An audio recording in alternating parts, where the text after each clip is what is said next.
ಪರಮೇಶ್ವರ, ಬೆಳತ ಎಂಬ ಗೋರು ನೌಕೆಯಲ್ಲಿ ಎನ್ನಾಗಿ ನನ್ನಂತ ಹೆಣ್ಣನ ಯಾಕೆ ಹುಟ್ಟಿದೆವು ದೇವ, ಯಾಕೆ ಹುಟ್ಟಿಸಿದೆ? ತುತ್ತು ಕೂಳಿಗಾಗಿ ಶ್ರೀಮಂತರ ಮನೆಯ ಮುಸುರು ತಿಕ್ಕಲು ಹೋದ್ರೆ ಕಾಸಿನ ಕಾಣಿಕೆಯಾಗಿ ಕೊಟ್ಟರು ಈ ಪಾಪದ ಪಿಂಡವನ್ನ.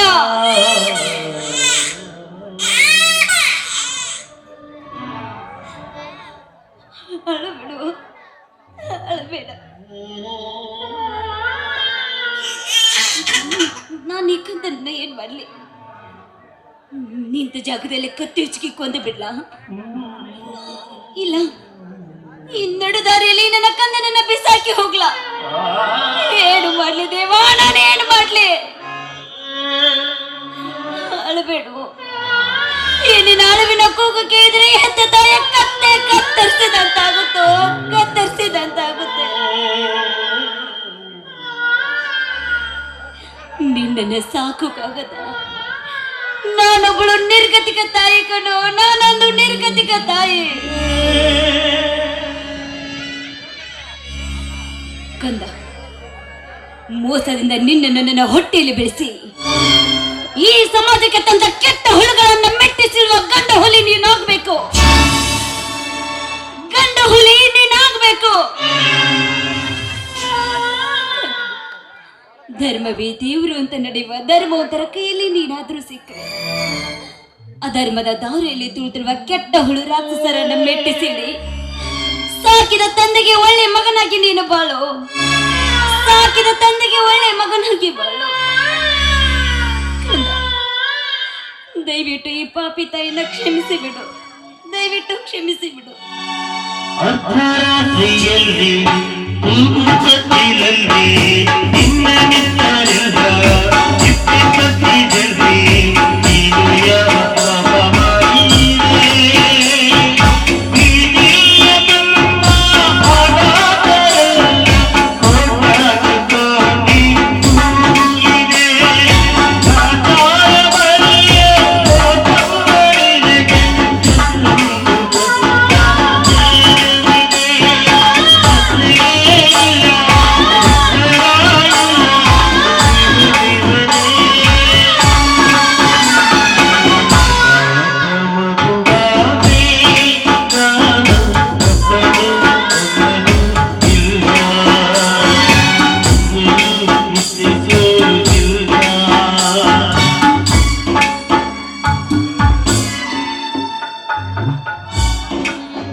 ಯಾರ್ದು ಈ ಮಗು? ಎಷ್ಟೊಂದು ಅಳುತ್ತದೆ. ಯಾರ್ದಿ ಕಂದ? ಅಯ್ಯೋ, ಯಾರು ಇಲ್ಲವೇ? ಅಮ್ಮ, ಯಾರಿದ್ದೀರಿ? ಅಯ್ಯೋ, ಯಾರು ಇಲ್ಲವೇ? ಅಯ್ಯೋ ದೇವರೇ, ಎಂತ ಕಟುಕ ಹೃದಯದ ತಾಯಿ ಹಾಕಿದಳು ಈ ಕಂದನಲ್ಲಿ. ಉರಿಯುವ ಬಿಸಿಲಿನಲ್ಲಿ ಹಾಳುಗಲ್ಲಿನ ಹೊಸಗೂಸು ಎಂದು ಹಾಕಿದ ಹೆತ್ತ ಕರಳಿನ ತಾಯಿ ಯಾರಾಗಿರಬಹುದು? ಈ ಹೆಣ್ಣು ಕುಲಕ್ಕೆ ಧಿಕ್ಕಾರವೇ ಧಿಕ್ಕಾರ. ಅಳಬೇಡಪ್ಪ, ಅಳಬೇಡ. ನಾನು ನಿನ್ನನ್ನು ಜೋಪಾನವನ್ನು ಮಾಡುತ್ತೇನೆ. ಕಂದ, ಅಳಬೇಡಪ್ಪ, ಅಳಬೇಡ. ನಾನು ನಿನ್ನನ್ನು ಜೋಪಾನವನ್ನು ಮಾಡುತ್ತೇನೆ. ಅಮ್ಮ, ಭಾರತ ಮಾತೆ, ಎಂತ ಮಕ್ಕಳಿಗೆ ಜನ್ಮವನ್ನು ಕೊಟ್ಟಿರುವೆ ಅಮ್ಮ ನೀನು. ಕೆಟ್ಟ ಕರ್ಮದ ಮೋಡದಲ್ಲಿ ಮುಳುಗಿರುವ ಈ ನಿನ್ನ ಜನ್ಮಕ್ಕೆ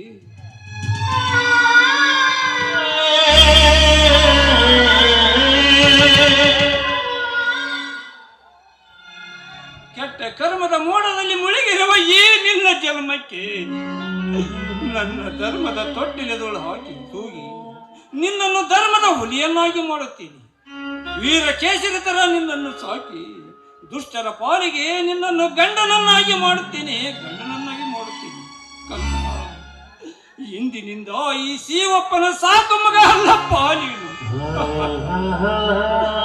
ದೇವರ ಕೊಟ್ಟ ವರವೆಂದು ನಿನ್ನನ್ನು ಜೋಪಾನವನ್ನು ಮಾಡುತ್ತೇನೆ ಕಂದ, ಜೋಪಾನವನ್ನು ಮಾಡುತ್ತೇನೆ.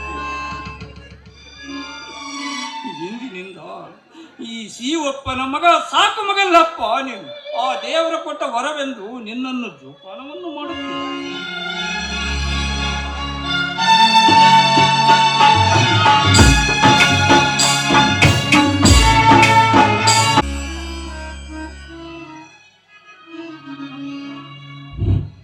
ಕಂದ, ಇಂದಿನಿಂದ ನೀ ಬೀದಿಯಲ್ಲಿ ಸಿಕ್ಕ ಕೂದಲ್ಲಪ್ಪ ನೀನು.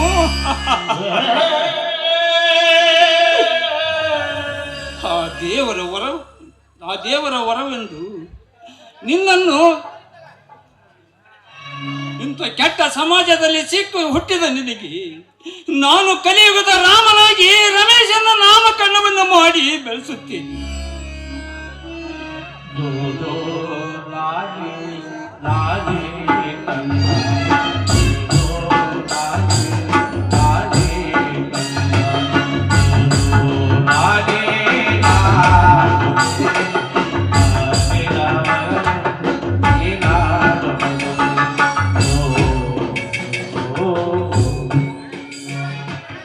ನಾಮಕರಣವನ್ನು ಮಾಡಿ ಬೆಳೆಸುತ್ತೇನೆ.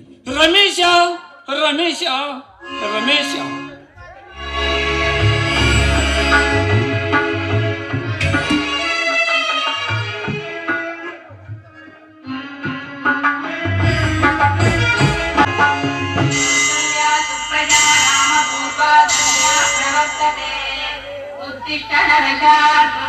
कर्तव्यं दैवमान्विकम् उत्तिष्ठोत्तिष्ठ गोविन्द उत्तिष्ठ गरुडध्वज उत्तिष्ठ कमलाकान्त त्रैलोक्यम्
ದೇವಿಯೇ ಕರುಣಿಸಿ ಕಾಯೇ ನನ್ನವ್ವ ದೇವಿಯೇ. ಓ ಜಗನ್ಮಾತೆ ನಾನಪ್ಪಿ ನಿಂತೆ, ಓ ದೇವಿ ನಿನ್ನ ನಾನಪ್ಪಿ ಬಂದೆ, ಕರುಣಿಸಿ ಕಾಯೇ ನನ್ನವ್ವ ದೇವಿಯೇ ಕರುಣಿಸಿ ಕಾಯೇ ನನ್ನವ್ವ ದೇವಿಯೇ. ಓ ಜಗನ್ಮಾತೆ ನಾನಪ್ಪಿ ನಿಂತೆ.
ಭುವನೇಶ್ವರಿ, ನೀ ಬಡ ಭಕ್ತರನ್ನು ಕಾಪಾಡುವುದು ನಿನ್ನ ಜವಾಬ್ದಾರಿ ತಾಯಿ. ನಿನ್ನ ನೆರಳಿನಲ್ಲಿ, ನಿನ್ನ ಮಡಿಲಿನಲ್ಲಿ ಬೆಳೆದು ಬಂದವರು ನಾವು. ನಿನ್ನ ಮಡಲಿನಲ್ಲಿ ಇಟ್ಕೊಂಡು ನಮ್ಮನ್ನು ಕಾಪಾಡು ತಾಯಿ, ನನ್ನನ್ನು ಕಾಪಾಡು. ವಯಸ್ಸಾದ ನನ್ನ ತಂದೆ ಜೀವನವನ್ನೇ ಭೂಮಿ ತಾಯಿಗೆ ಮುಡುಪಾಗಿಟ್ಟಿದ್ದ ನನ್ನ ರಮೇಶನ್ನ ಹಾಗೂ ನನ್ನ ಸಣ್ಣನ್ನ ಪದವೀಧರ ಸತೀಶ ಅವರ ಬಾಳಿಗೆ ಯಾವುದೇ ರೀತಿ ಬಿರುಗಾಳಿ ತಾಕದಂತೆ ನಮ್ಮೆಲ್ಲರನ್ನು ಕೈ ಹಿಡಿದು ಕಾಪಾಡುವ ಜವಾಬ್ದಾರಿ ನಿನ್ನದೇ ತಾಯಿ ಭುವನೇಶ್ವರಿ, ನಿನ್ನದೇ.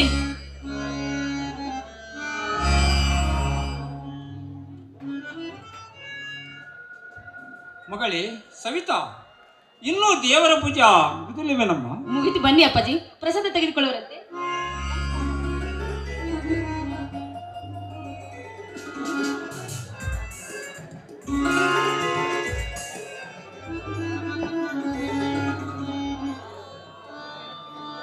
ಅಪ್ಪ, ಇಷ್ಟೊತ್ತಿಗೆ ಆಗ್ಲೇ ರಮೇಶನ್ನೇ ಬರ್ಬೇಕಾಗಿತ್ತು. ಹೊಲದಿಂದ ಇಷ್ಟೊತ್ತಾದ್ರೂ ರಮೇಶನ ಬಂದಿಲ್ಲ ನೋಡಪ್ಪ. ಹೌದಮ್ಮ, ಅದು ಯಾವ ಜನ್ಮದ ಪುಣ್ಯ. ನಮಗೆ ಬಂಗಾರದಂತ ಮಗನು ಸಿಕ್ಕಿದ್ದ, ನಮ್ಮ ಮಗನು ಸಿಕ್ಕಿದ್ದ. ಹೌದಪ್ಪ, ನಿಜ ಇದೆಯಪ್ಪ ನಿನ್ನ ಮಾತು. ಅಂತ ನನ್ನನ್ನು ಪಡಿಬೇಕಾದ್ರೆ ನಾವು ತುಂಬಾ ಪುಣ್ಯ ಮಾಡಿ ಬಂದಿದ್ದೇವೆ. ನಾವೇ ಪುಣ್ಯವಂತರಪ್ಪಾಜಿ.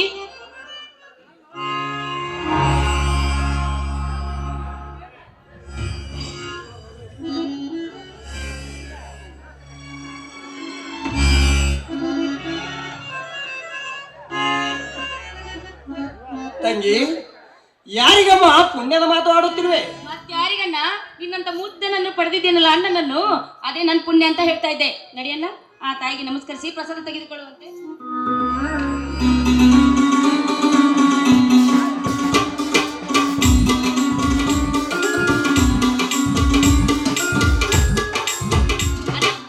ಆಶೀರ್ವಾದ ಮಾಡೋಣ. ತಂಗಿ, ಮೇಲೇಳಮ್ಮ, ನೀನು 100 ವರ್ಷ ಸುಖವಾಗಿ ಬಾಳು. ಅಷ್ಟೇ ಅಲ್ಲಣ್ಣ, ನಾನೇನಾದ್ರೂ ಮತ್ತೆ ಇನ್ನೊಂದು ಜನ್ಮ ಅಂತ ಹುಟ್ಟಿ ಬಂದ್ರೆ ನಿನ್ನ ತಂಗಿಯಾಗಿ ಹುಟ್ಟುವ ಬರ್ಬೇಕು ಅನ್ನೋದೇ ನನ್ನ ಆಸೆ ಅಣ್ಣ. ಎಂತ ಪ್ರೀತಿಯಮ್ಮ ಈ ನಿನ್ನ ಅಣ್ಣನ ಮೇಲೆ. ಈ ಪ್ರೀತಿ ಸದಾ ಈ ಬಡವ ಶಿವಪ್ಪನ ಮನೆಯಲ್ಲಿ ಉಳಿಯಲೆಂದು ಆ ದೇವರಲ್ಲಿ ಬೇಡಿಕೊಳ್ಳುವೆನಮ್ಮ, ಬೇಡಿಕೊಳ್ಳುವೆ. ಅಪ್ಪ, ಅದೆಷ್ಟು ಪ್ರೀತಿಯಪ್ಪ ಈ ನಾತನ ಮೇಲೆ. ಯಾವುದೋ ಗುಡಿಯ ಮೂಲೆಯಲ್ಲಿ ಬಿಸಾಕಿದ ಕೂಸಿಗೆ ಮರಳಿ ಜನ್ಮವನ್ನು ಕೊಟ್ಟ ದೇವರಪ್ಪ ನೀವು. ಈ ನಿಮ್ಮ ಋಣವನ್ನು 1000 ಸಲ ಜನಿಸಿ ಬಂದರೂ ತೀರಿಸಲು ಸಾಧ್ಯವಿಲ್ಲಪ್ಪ, ತೀರಿಸಲು ಸಾಧ್ಯವಿಲ್ಲ.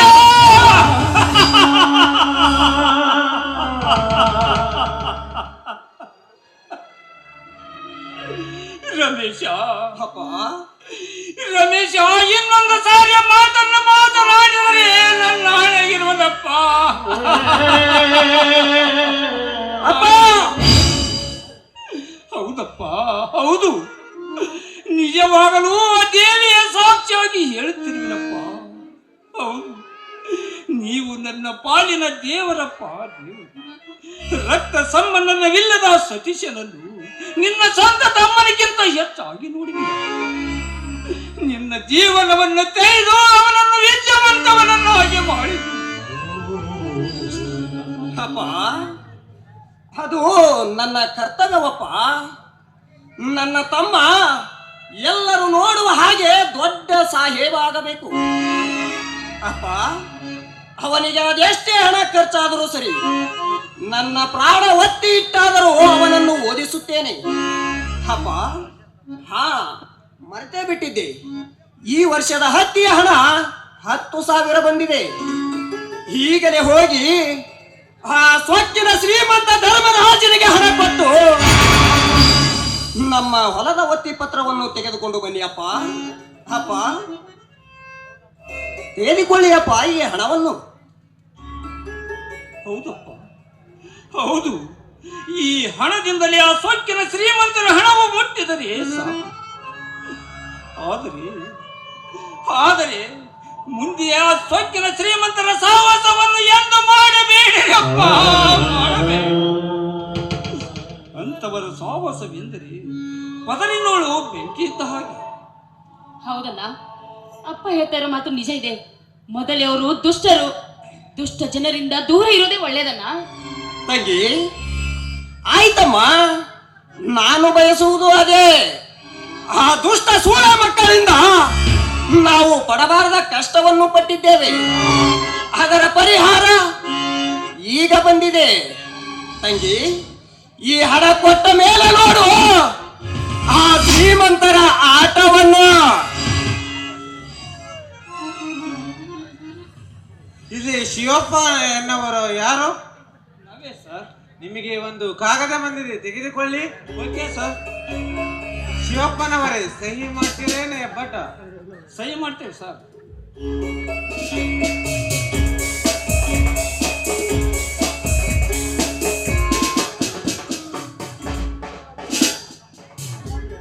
ಶಿವಪ್ಪನವರೇ, ನಾನಿನ್ನು ಬರ್ತೇನೆ. ಓಕೆ ಸರ್, ಹೋಗಿ ಬನ್ನಿ.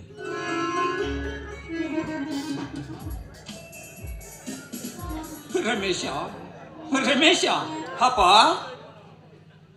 ನೋಡಪ್ಪ, ಇದು ಯಾರನ್ನ ಕಾಗದ? ಅಪ್ಪ ಮತ್ಯಾವ್ದಿರ್ತಪ್ಪ?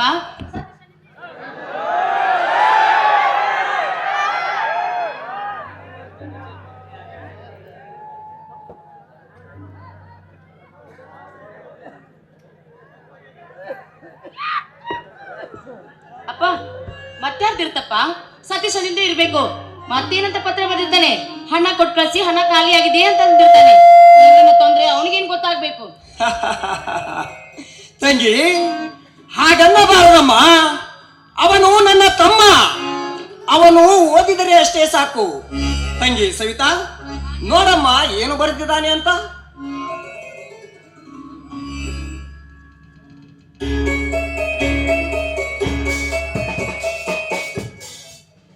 ಪ್ರೀತಿಯ ಅಪ್ಪಾಜಿಯವರಿಗೆ ಸತೀಶ ಮಾಡುವ ನಮಸ್ಕಾರಗಳು. ನಾನಿಲ್ಲಿ ತುಂಬ ಚೆನ್ನಾಗಿದ್ದೇನೆ. ನನ್ನ ಪರೀಕ್ಷೆ ಕೂಡ ಪಾಸ್ ಆಗಿದೆ. ನನಗೆ 10,000 ಹಣವನ್ನು ಕೊಟ್ಟು ಕಳಿಸ್ಬೇಕಾಗಿ ವಿನಂತಿ. ತಕ್ಷಣ ಕೊಟ್ಟು ಕಳಿಸ್ಬೇಕು. ಇಂತಿ ನಿಮ್ಮ ಸತೀಶ. ಕೇಳಿದೇನಪ್ಪ? ನಾನು ಹೇಳಿಲ್ವಾ ಅವನ ಹಣನ ಕೇಳಿರ್ತಾನೆ ಅಂತ? ಅಪ್ಪ, ಅದೇನೇ ಆಗಲಿ, ಆ ಶ್ರೀಮಂತರಿಗೆ ಕೈ ಮುಗಿದು ಕೇಳಿದರಾಯ್ತು. ಮೊದಲು ಈ ಹಣವನ್ನು ತಮ್ಮನಿಗೆ ಕಳಿಸುವುದೇ ಒಳ್ಳೆಯದು. ಅಣ್ಣ. ಅಪ್ಪ, ನಾನು ಈಗಲೇ ಹೋಗಿ ಆ ಪೋಸ್ಟ್ ಮ್ಯಾನ್ ಅನ್ನು ಭೇಟಿಯಾಗಿ ಬರುತ್ತೇನೆ. ಅಣ್ಣ ನಿಂತ್ಕೋ ಅಣ್ಣ. ಏನನ್ನ ಮಾತಾಡ್ತಾ ಇದ್ಯಾ? ಮೊದಲೇ ಅವರು ಶ್ರೀಮಂತರು, ನಮ್ಮನ್ನ ಕಂಡ್ರೆ ಕೆಂಡ ಕಾಡ್ತಾರೆ. ಅಂತದ್ರಲ್ಲಿ ಹಣ ಕೊಡದೆ ಹೋದ್ರೆ ನಮ್ಮ ಹೊಲನೇ ನುಂಗ್ ಬಿಡ್ತಾರಣ್ಣ ಅವರು. ಹೌದಪ್ಪ, ಹೌದು. ಈ ಹಣದಿಂದಲೇ, ಹೌದಪ್ಪ, ಆ ಶ್ರೀಮಂತರನ್ನು ಎದುರು ಹಾಕಿಕೊಂಡು ಬದುಕುವುದೆಂದರೆ ಕೆಂಡವನ್ನು ಮಡಿಲಿನ ಕಟ್ಟಿಕೊಂಡಪ್ಪ, ಕಟ್ಟಿಕೊಂಡ. ಅದಕ್ಕೆ ಮೊದಲು ಅವರ ಹಣವನ್ನು ಕೊಟ್ಟು ಬಂದರಾಯ್ತು. ನಡಿಯಪ್ಪ, ಹೋಗೋಣ. ಅಪ್ಪ, ಬೇಡಪ್ಪ. ಇಲ್ಲಿಯವರೆಗೆ ಕಲಿಸಿದ ವಿದ್ಯೆ ಹಾಳಾಗುತ್ತೆ. ಮೊದಲು ಈ ಹಣವನ್ನು ತಮ್ಮನಿಗೆ ಕಳಿಸುವುದೇ ಒಳ್ಳೆಯದು. ಎಂತ ಹುಚ್ಚಪ್ಪ ನಿಂದು ಆ ನಿನ್ನ ತಮ್ಮನ ಮೇಲೆ. ಅವನೇನು ಮಾಡುವನು? ನೀನು ಕೇಳಿದಾಗಲೇ ಹಣವನ್ನು ಕೊಡುತ್ತಾ ಹೋದರೆ ಮುಂದೆ ನಿನ್ನ ಜೀವನದ ಗತಿ ಏನಪ್ಪ, ಗತಿ? ಅಪ್ಪ, ಇದೇ ಸಂತೋಷಕ್ಕೆ ಒಂದು ಹಾಡನ್ನಾದರೂ ಹೇಳೋಣ ಬನ್ನಿರಪ್ಪ. ಗೊತ್ತಾಯ್ತು, ಹಣ ಕಳಿಸ್ಬೇಕಂತ ತೀರ್ಮಾನ ಮಾಡಿದ್ಯಾ, ಅದಕ್ಕೆ ಇದೆ ಖುಷಿ ಅಂತ ಹೇಳ್ತಾ ಇದೆ. ಆಯ್ತು ಬಿಡ, ನೀನ್ ಇಷ್ಟಂತೆ ಆಗ್ಲಿ.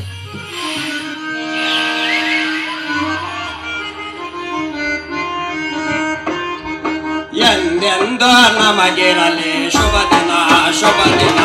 ಎಂದೆಂದು ನಮಗಿರಲಿ ಶುಭ ದಿನ, ಶುಭ ದಿನ.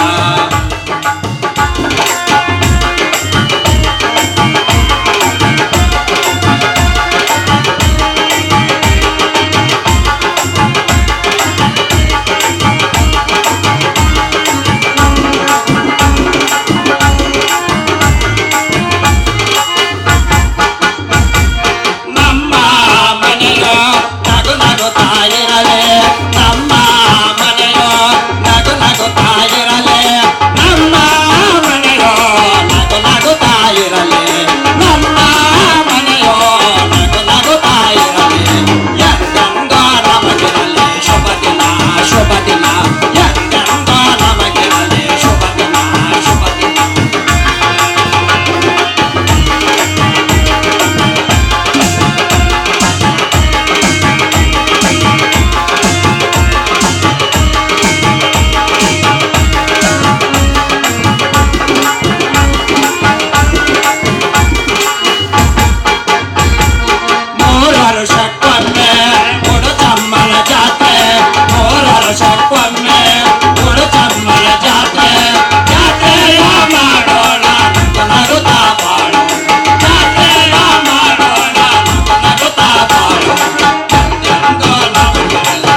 ಏನೋ ಶಿವಪ್ಪ ಬಹಳ ವಿಚಾರ ಮಾಡಕತ್ತೀರಿ ಅಲ್ಲ ಯಾಕ ಒಳ್ಳೆ ಔಷಧ ಇದೀರಿ ಮತ್ತೇನಾದ್ರೂ ಮಗಳ ಮದುವೆ ಹುಡುಗಿಡಿದೆ ಏನು ಇಲ್ಲಿ ಏನಿಲ್ಲ ಶೆಟ್ರಿ, ನಿಮ್ಮ ಸಾಹುಕಾರ ಸಾಲದ ಬಗ್ಗೆ ಅದನ್ನು ವಿಚಾರ ಮಾಡ್ತಾ ಇದ್ವಿ. ಅಷ್ಟರೊಳಗಾಗಿ ನೀವು ಇಲ್ಲಿಗೆ ಬಂದು ಬಿಟ್ರಲ್ಲ. ವಿಚಾರ ಮಾಡ್ತಿದ್ರಿ ಅಂದ್ರ ಒಳ್ಳೇದಾತ ಬಿಡ. ನೋಡ್ ಶಿವಪ್ಪ, ನಾನು ಬಂದದ್ದು ಅದಕ್ಕಪ್ಪ, ನಮ್ಮ ಸಾಹುಕಾರ ಧರ್ಮರಾಜರ ಬಾಕಿ ವಸೂಲಿ ಮಾಡ್ಕೊಂಡು ಬಾ ಅಂತ ಕಳ್ಸ್ಯಾರ. ಅದು ವಾದ್ಯಾತ್ರಾಗ 10,000 ಇಸ್ಕೊಂಡಿಯಲ್ಲ ತಮ್ಮ, ಅದು ಅಸಲು ಬಡ್ಡಿ ಸೇರಿ 17,000 ಆಗೈತಪ್ಪ. ಹಣ ಕೊಡ್ತೀರಾ ಏನ ಬರ್ದು ಕೊಟ್ಟು ಹೊಲ ಬಿಡ್ತೀರಾ ಶಿವಪ್ಪ? ವಿಚಾರ ಮಾಡ್ಬಿಟ್ಟೆ. ಶೆಟ್ರಿ ಶೆಟ್ರಿ ಇದನ್ನೇನು ಹೇಳ್ತಿರ್ರಿ ಶೆಟ್ರಿ? ಇದನ್ನೇನು ಹೇಳ್ತಿರ್ರಿ? ಶೆಟ್ರಿ, ನಾನು ತೆಗೆದುಕೊಂಡದ್ದು 10,000 ನಿಜ, ಆದರೆ ಬಡ್ಡಿಯನ್ನು ಕೊಡ್ತಾ ಬಂದಿದ್ದೇವಿಲ್ಲ ಶೆಟ್ರಿ, ಕೊಡ್ತಾ ಬಂದಿದ್ದೇವೆ. ನೀವು ನೋಡಿದರೆ 17,000 ಅಂತ ಹೇಳ್ತಿರ್ವರಲ್ಲ ಶೆಟ್ರಿ, ಹೇಳ್ತಿರ್ವರಲ್ಲ. ಸೆಟ್ರೆ, ಹಣದ ಬಡ್ಡಿ ಕೊಟ್ಟು ಇನ್ನೂ 1 ತಿಂಗಳು ಸಹ ಗತಿಸಿಲ್ಲ. ಈಗ ಇಷ್ಟೊಂದು ಹಣ ಕೇಳಿದರೆ ಕೊಟ್ಟು ಬಿಡುವರು ಅಂತ ನಿಮ್ಮ ಸಾಹುಕಾರ ತಿಳಿದಿದ್ದಾರೆ. ಅದು ಅವನ ಭ್ರಮೆ ಅಂತ ಹೇಳು. ಅಯ್ಯೋ ರಮೇಶಪ್ಪ, ನೀನೇನೋ ಮರ ಅಲ್ಲಪ್ಪ, ಹಂಗನು ಮಾಡ್ದ ದೊಡ್ಡ ಸಾವುಕಾರಪ್ಪ ಅವರು. ತುಪ್ಪದ ತಿನ್ ತುಪ್ಪ ಕೈ ತೊಳಿತೇವ್ ಚೂರರು ಸೊಕ್ಕರು ಅನ್ಬಾರ್ದಪ್ಪ ಹಂಗ. ಸೆಟ್ರೆ, ಅಂದರೆ ನಿಮ್ಮ ಮಾತು ಈ ಬಡವರೆಂದರೆ ಸುಲಿದು ತಿನ್ನುವ ದನ ಎಂದು ತಿಳಿತಾನೆ ನಿಮ್ಮ ಸಾಹುಕಾರ. ಅಯ್ಯೋ ತಮ್ಮ ರಮೇಶಪ್ಪ, ನೀನೇನ್ಲೇ ಅಪ್ಪ ಹಂಗ ಕೊಡ್ಲಿ ಎತ್ತಿದಿ? ಇಲ್ಲೇನ್ ಯಾವರ ಕುರಿ ಹಿಡಿಯಕ್ ತೋಳ ಬಂದಲ್ಲಪ್ಪ. ಅಲ್ಲೇ ಕೊಡ್ತಾನೆ, ಕೊಡೋದ ಕತೆ ಅಂದ್ರೆ ಕೊಡ್ತಾನೆ ಅನ್ನ, ಇಲ್ಲ ಅಂದ್ರೆ ಬರ್ದು ಕೊಟ್ಟು ಹೊಲ ಬಿಡ್ಬೇಕಪ್ಪ. ಏನೋ ಶಿವಪ್ಪ? ಶೆಟ್ರಿ, ಯಾವ ಮಾತಂತ ಮಾತನಾಡುತ್ತಿರುವಿರಿ ಶೆಟ್ರಿ, ಮಾತನಾಡುತ್ತಿರುವಿರಿ. ನಾನು ತೆಗೆದುಕೊಂಡದ್ದು 10,000 ನಿಜ, ಆದರೆ ಅದನ್ನು 10,000ಕ್ಕೆ 10 ಲಕ್ಷ ಬೆಲೆ ಮಾಡುವ ಹೊಲವನ್ನು ಯಾರಾದರೂ ಕೊಡುತ್ತಾರೆ? ನನಗೂ ಹುಲಿ ಅಂತ ಇಬ್ಬರು ಮಕ್ಕಳಿರುತ್ತಾರೆ ಶೆಟ್ರಿ, ಮಕ್ಕಳಿರುತ್ತಾರೆ. ಸೆಟ್ರೆ, ನಿಮ್ಮ ಜೊತೆ ಏನು ಮಾತು? ಖುದ್ದಾಗಿ ನಾವೇ ಬಂದು ಭೇಟಿಯಾಗುತ್ತೇವೆ ಆ ನಿಮ್ಮ ಸ್ವಕ್ಕಿನ ಸಾಹುಕಾರನನ್ನು. ಅಂದ್ರ ನನ್ನ ಮಾತಿಗೆ ಏನು ಕಾವಡಿ ಕಾಸಿನ ಕಿಮ್ಮತ್ತಲ್ಲೇ ತಮ್ಮ? ಅಲ್ಲೇ ತಮ್ಮ, ಬಾತ್ರೂಮ್ ಮನೆಯಿಂದ ಹಿಡಿದು ಟೆಜೂರಿ ಬೀಗದ ಮಠ ನಾನು ನೋಡ್ದಾಗದವ್ರೇ ಸಾವುಕಾರ ಮನೆ. ನೋಡ್ತಮ್ಮ, ಇವತ್ತು 2ರಾಗ 1 ನೀನ ಮಾಡ್ಕೆಂಬ ಅಂತ ಕಳಿಸ್ಯಾರ ನಮ್ಮ ಸಾವುಕಾರ. ಶೆಟ್ರಿ, ಮಳೆ ಇಲ್ಲದ ಕಾರಣ ಬೆಳೆ ಕೈ ಕೊಟ್ಟು ನಮಗೂ ಸ್ವಲ್ಪ ಹಣದ ತೊಂದರೆ ಆಗಿದೆ. ಆದರೆ ಸಿಟಿಯಲ್ಲಿ ಓದ ಒಬ್ಬ ಮಗನು ಎದ್ದ ನನ್ನದು ಕೂಡ, ಹೀಗಾಗಿ ಅಂದ್ರೆ ಏನೋ ಶಿವಪ್ಪ, ನಮ್ಮ ಸಾವುಕಾರ ಸಾಲೋದಕ್ಕಿಂತ ನಿನ್ನ ಮಗ ಓದೋದ ನಿನ್ಗೆ ಹೆಚ್ಚಾತನ ಶಿವಪ್ಪ? ಸೆಟ್ರೆ, ನಮ್ಮ ಮನೆ ವಿಷಯ ನಿಮಗೆ ಯಾಕೆ? ಹೇಳಿದೆ ತಾನೆ, ನಾವೇ ಬಂದು ಖುದ್ದಾಗಿ ಭೇಟಿಯಾಗುತ್ತೇವೆ ಅಂತ. ಅಣ್ಣ, ಇಂಥವ್ರಿಗೆಲ್ಲ ಅರ್ಥ ಆಗ್ಬೇಕನ್ನ. ಬಾಯಿ ಮಾತ್ರ ಹೇಳಿದ್ರೆ ಕೇಳೋ ಜಾತಿ ಅಲ್ಲ ಇವಂದು. ಕತ್ತೆಗೆ ಲತ್ತೆ ಪೆಟ್ಟು ಅನ್ನೋ ಮಾತು ಗೊತ್ತಿಲ್ವೇನನ್ನ? ಪದೇ ಪದೇ ನಾವೆಷ್ಟೇ ಹೇಳಿದ್ರು ಅವ್ರು ತಿಳಿದುಕೊಳ್ಳೋದಿಲ್ಲ. ನಮ್ಮಂತ ಬಡವರ ಕಷ್ಟ ಇಂಥವ್ರಿಗೆ ಏನನ್ನ ಅರ್ಥ ಆಗ್ಬೇಕು. ತಂಗಿ ನೋಡಕ್ ಚೌಟ್ ಉದ್ದ ಇಲ್ಲ, ನನಗೆ ಕತ್ತಿ ಅಂತಿ. ನೋಡ್ ಶಿವಪ್ಪ, ನಾನೇನ ನಿನ್ನ ಮನೆಗೆ ಭಿಕ್ಷಕ್ ಬಂದಲ್ಲಪ್ಪ, ನಮ್ಮ ಸಾವುಕಾರ ಬಾಕಿ ವಸೂಲಿ ಬಂದಾನೆ. ಇಷ್ಟೆಲ್ಲ ನೀನು ಸೊಕ್ಕಿನ ಮಕ್ಕಳು ಇರ್ಬೇಕಾದ್ರೆ ಅಲ್ಲ ಅಲ್ಲ ಅಲ್ಲ ಅಲ್ಲ ಅಲ್ಲ. ಸೆಟ್ರೆ, ಸೊಕ್ಕು ಬರಲು ನಾವೇನು ಯಾವ ಶ್ರೀಮಂತರ ನಾಯಿಯ ಕೈ ಕೆಳಗೆ ಬಿಸಾಕುವ ಅನ್ನ ತಿಂದು ಸೊಕ್ಕು ಬಂದಿಲ್ಲ ಸೆಟ್ರೆ. ಶ್ರಮ ಪಟ್ಟು ದುಡಿಯುತ್ತೇವೆ, ಈ ಭೂತಾಯಿಯ ಮಕ್ಕಳಾಗಿ ಊಟ ಮಾಡುತ್ತೇವೆ. ಅಂದ್ರ ನೀನೇನಂದಿದೆ ತಮ್ಮ? ನೀನು ನಾಯಿ ಅಂದಿ, ನಿಮ್ಮ ತಂಗಿ ಕತ್ತಿ ಅಂದ್ಲ. ಅಂದ್ರೆ ನಾನು ನೀನು ಸಾವುಕಾರ ಸಾಕಿ ನಾಯಿ ಮಾಡ್ರಿ ಅಂದೆ. ನನಗ ಅದು ಈ ಮನೆಗೆ 1 ಕ್ಷಣನೇ ಇರೋದಲ್ಲ. ನಾನು ಸರಿ ಸರಿ ಬಿಡ್ರಿ, ನಾ ಹೋಗ್ತಾನೆ. ಅಲ್ಲೇ ತಮ್ಮ, ನನಗೆ ಅವಮಾನದ ಮಾತು ಮಾತಾಡಿ ಅಲ್ಲ ಏನ್ ನೋಡ್ಕೊಳ್ಳಿ. ಈ ಮಲ್ಲಪ್ಪ ಶೆಟ್ಟಿ ಮನಸ್ಸು ಮಾಡಿದ ಅಂದ್ರ ಆ ಶಿವನ ಮೂರನೇ ಕಣ್ಣು ತೆರೆದಂಗ ಇನ್ನು ನೋಡ್ಕಲ್ಲೇ ನಿಮ್ ದುರ್ಮುರ್ಗೆ ರಾಟನ್ ಹೋಗ್ಲಿ ಬಿಡಿ ಶೆಟ್ಟಿ, ಏನೋ ಸಣ್ಣ ಮಕ್ಕಳು ಒಂದು ಬಾಯಿ ತೆಪ್ಪಿ ಅಂದವಂತ ಹೇಳಿ ಅಷ್ಟೇ. ಶಿವಪ್ಪ, ಲಾಲಿ ಹಾಡೋ ಮಕ್ಕಳು ಲವ್ ಅನ್ನ ಈ ಕಾಲದಾಗ ನೀವು ಸಣ್ಣ ಮನಪು ಮದುವೆ ಮಾಡಿದ್ರೆ ನಾಲ್ಕು ಮಕ್ಕಳು ಹರಿಯ ಏ ಸತ್ಯ, ನನಗ ಅವಮಾನ ಆದ ಈ ಮನೆಯಾಗ ಒಂದು ಕ್ಷಣನೇ ಇರಲ್ಲಪ್ಪ. ಏ ಹೋಗ್ರೆ ಹೋಗ್ರೆ, ನಿಮ್ಮಂತವರ ಗೊತ್ತು ಬೆದರಿಕೆಗೆ ಹೆದರಬೇಕಂಡು ನಾನಲ್ಲ. ಏ ಸತ್ಯ, ಆ ನಿಮ್ಮ ಸೊಕ್ಕಿನ ಸಾಹುಕಾರನಿಗೆ ಅದು ಏನ್ ಹೇಳ್ತೀಯೋ ಹೇಳು, ನಾನು ಒಂದ್ ಕೈ ನೋಡ್ಕೊಂಡೇ ಬಿಡ್ತೇನೆ.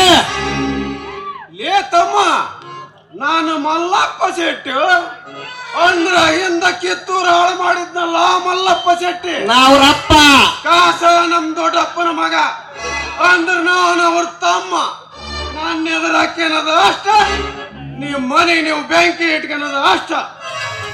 ಬರ್ತಂದೇ ಶಿವಪ್ಪ.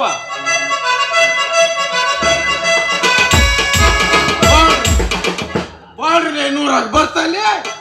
ಲೇ ಶೆಟ್ಟಿ, ಹೋಗಲೇ ಹೋಗ. ಏನೋ ಯಜಮಾನ ಅಂತ ಮರ್ಯಾದೆ ಕೊಟ್ರ ಮೈ ಮೇಲೆ ಬರ್ತೀಯ ಮಗನ. ಲೇ ಶೆಟ್ಟಿ, ಈ ರಮೇಶ ನಿಮ್ಮಂತವ್ರು ಬಹಳ ಸಲ ನೋಡಲ್ಲ. ಹೋಗಲೇ ರಮೇಶ, ನೀನು ತಪ್ಪು ಮಾಡಿದ್ಯಪ್ಪ, ತಪ್ಪು ಮಾಡಿದ್ಯ. ಹಾಗೆಲ್ಲ ಮಾತನಾಡಬಾರ್ದಕ್ಕಂತ ಇನ್ನು ಮುಂದೆ ಏನು ಕಾದಿದೆಯೋ ಆ ದೇವರಿಗೆ ಗೊತ್ತು. ನಡಿಯಪ್ಪ ಹೋಗೋಣ. ಅಪ್ಪ, ಇಂಥ ನನ್ನ ಮಕ್ಕಳಿಗೆಲ್ಲ ಹೆದರುತ್ತಾ ಹೋದರೆ ಈ ಊರನ್ನೇ ಬಿಟ್ಟು ಹೋಗಬೇಕಾಗುತ್ತದೆ. ಅಪ್ಪ ಹೆದರಬೇಡಪ್ಪ, ನಾನಿದ್ದೇನೆ, ಹೆದರಬೇಡ. ಏ ಶೆಟ್ಟಿ, ಈ ಬಡವರ ಮಾನಭಿಮಾನ ನಿನ್ನಂತ ಕಜ್ಜಿನಾಗೇನ್ ಗೊತ್ತೈತೆ? ಇದು ಈ ಸತ್ಯವಂತ ಶಿವಪ್ಪನ ಧರ್ಮದ ತೊಟ್ಟಿಲಲ್ಲಿ ಬೆಳೆದ ಕೂಸಂತೆ. ಲೇ ಶೆಟ್ಟಿ, ನನಗೆ ಹೇ ಈ ರಮೇಶನಿಗೆ ಜೀವದ ಭಯ ತೋರಿಸ್ತಿ?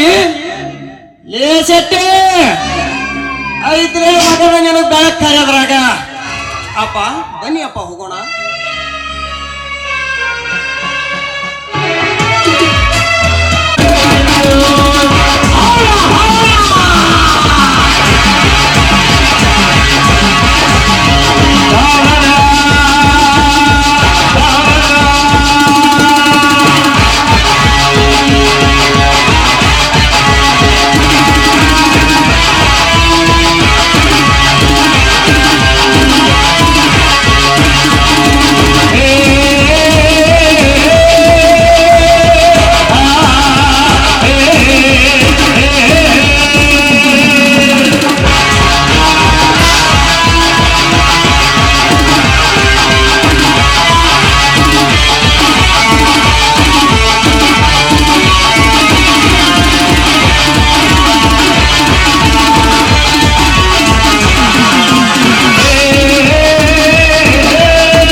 ದೈವ ಎಂಬ ಬಿರುಗಾಳಿಯಲ್ಲಿ ಸಿಕ್ಕು ತೂರಾಟ ಗಾಳಿ ಪಡೆದ ತರ ಆಗಿದೆ ಆ ಪಡಸಿ ಒಬ್ಬನ ಬಾಳು.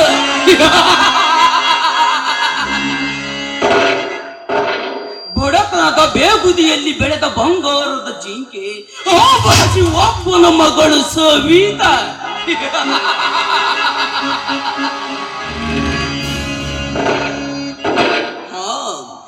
ಅರಳಿದ ಗುಲಾಬಿಯನ್ನು ನೋಡಿದಾಗಿ ನಿಂದರೆ ಚಿಲ್ಲಿದೆ ನನ್ನ ಮನದಲ್ಲಿ ಪ್ರೇಮ ಕಾಮದ ಕಿಡಿಗಳು.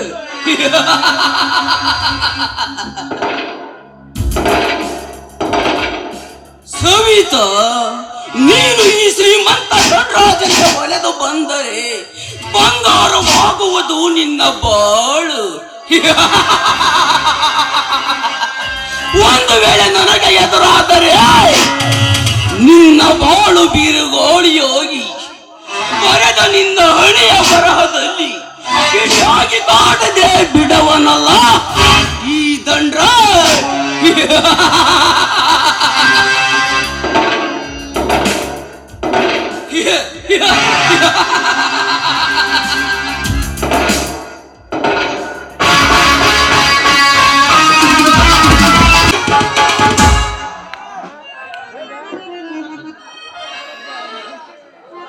ಹುಲಿಯು ಹುಟ್ಟಿತ್ತು ಕಿತ್ತೂರ ನಾಡಾಗ, ಬಂಟರಾಯಣ್ಣ ಸಂಗೊಳ್ಳಿ ಊರಾಗ.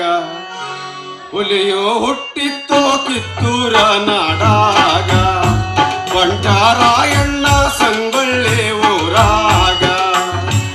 ಇಂಗ್ಲಿಷರ ಮ್ಯಾಲ ಸಿಟ್ಟಿತ ಮನದಾಗ, ಇಂಗ್ಲಿಷರ ಮ್ಯಾಲ ಸಿಟ್ಟಿತ ಮನದಾಗ. ಒಪ್ಪತ್ತುಳದಿತ್ತು ರಾಯಣ್ಣ ಕುಲಕರ್ಣಿ ಕಾಲಾಗ. ಮೈಲಿಗೆ ಎದ್ದು ಒಗೆಯನತಿದ್ದ ಬಾಳಣ್ಣ ಬಂಟರಾಯಣ್ಣ. ಹುಲಿಯು ಹುಟ್ಟಿತ್ತು ಕಿತ್ತೂರ ನಾಡಾಗ. ಛೇ ಛೇ ಛೇ ಛೇ ಛೇ ಛೇ ಛೇ ಛೇ ಛೇ ಛೇ ಛೇ ಛೇ ಛೇ ಛೇ. ಕಾಲ ಕೆಟ್ಟ ಹೋತ್ರಿ, ಕಾಲ ಕೆಟ್ಟ ಹೋತ್. ಅಲ್ರಿ, ಒಪ್ಪತ್ತು ಕೂಳಿ ಗತಿ ಇಲ್ಲದ ಆ ನನ್ನ ಮಕ್ಕಳು ನನಗ, ಅದು ಈ ಮಲ್ಲಪ್ಪ ಶೆಟ್ಟಿಗೆ ಕತ್ತಿ ನಾಯಿ ಅಂತೆಲ್ಲ ನಾಮಕರಣ ಮಾಡಿದ್ರಲ್ರಿ. ಛೇ ಛೇ ಛೇ ಛೇ ಛೇ. ದೊಡ್ಡ ಅವಮಾನ ಮಾಡಿದ್ರಿ. ನನಗ ಬ್ಯಾಡ್ರಿ, ನನ್ನ ಈ ಬಿಳಿ ಕೂದ್ಲಕ್ರ ಉಟ್ ಕಿಮ್ಮತ್ ಬ್ಯಾಡನ್ರಿ. ಇನ್ನು ನೋಡ್ರಿ, ಈ ಮಲ್ಲಪ್ಪ ಶೆಟ್ಟಿ ಎದುರು ಹಾಕ್ಯಂಡರ ಗತಿನ ಬಿರುಗಾಳಿ ಚಿಕ್ಕ ಗಾಳಿ ಪಟ ತರದಂಗ್ ಮಾಡ್ಲಿಲ್ಲ.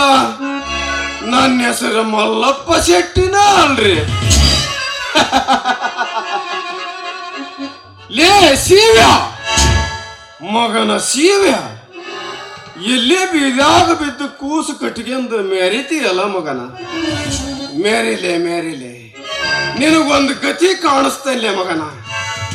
ಇದ ವಿಷಯನ ನಮ್ಮ ಸಾವುಕಾರ ಮುಂದೆ ಹೋಗಿ ಇದ್ದದ್ದೊಂದಿಲ್ಲದೊಂದು ಹೇಳಿ ನಿನಗೊಂದು ಗತಿ ಕಾಣಿಸ್ತಲ್ಲೇ ಮಗನ.